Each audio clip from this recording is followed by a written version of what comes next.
What's going on, guys? It's Bucky and welcome to your 6th C++ tutorial. And in this tutorial I want to go over some concepts with variables that are definitely going to help you later on. So the first thing I want to go over is this.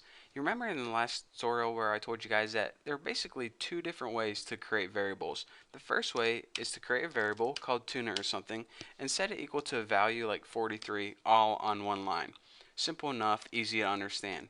Well, what I also told you guys you can do is you can declare, aka create it on one line and set it equal to a value on another line, such as that. They're both perfectly acceptable ways to do things. The one thing I wanted to stress is that whenever you do this way, declare it on one line and set it equal to a value on another line, you don't need to write what type of variable it is again.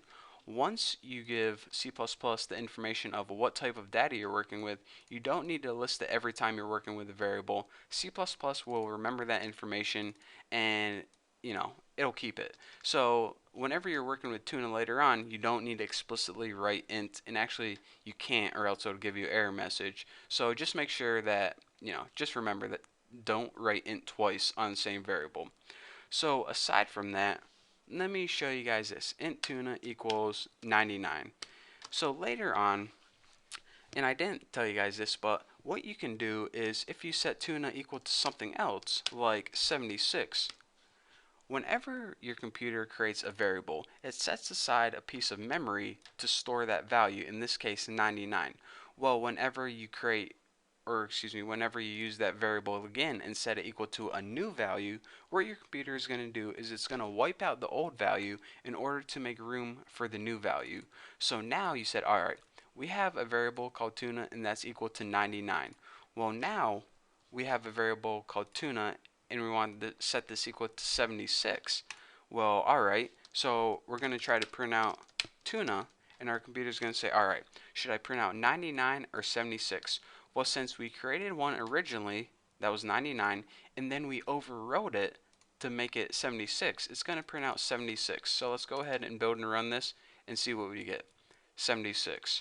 So basically, whenever you have a value, it's placed in a memory location, and then whenever you give that variable a new value, it's going to overwrite the old value and put it in the same location. So I just want to tell you guys that this is how you can overwrite variables. So if you're expecting 99 and you got 76, this is why. So that's actually all I have for you guys for this tutorial. Again, the two things I want to stress is whenever you're creating a variable, you only write the type once. You don't need to write it every single time.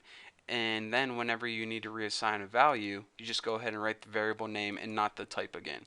And also, whenever you're overwriting a variable, you use the variable and it's going to be equal to the latest value. So whenever you set this equal to 76, it's going to wipe out the 99 and use the 76. So I just wanted to stress those, a couple memory concepts, so then whenever we're building programs later on, you might have a better understanding of how it works.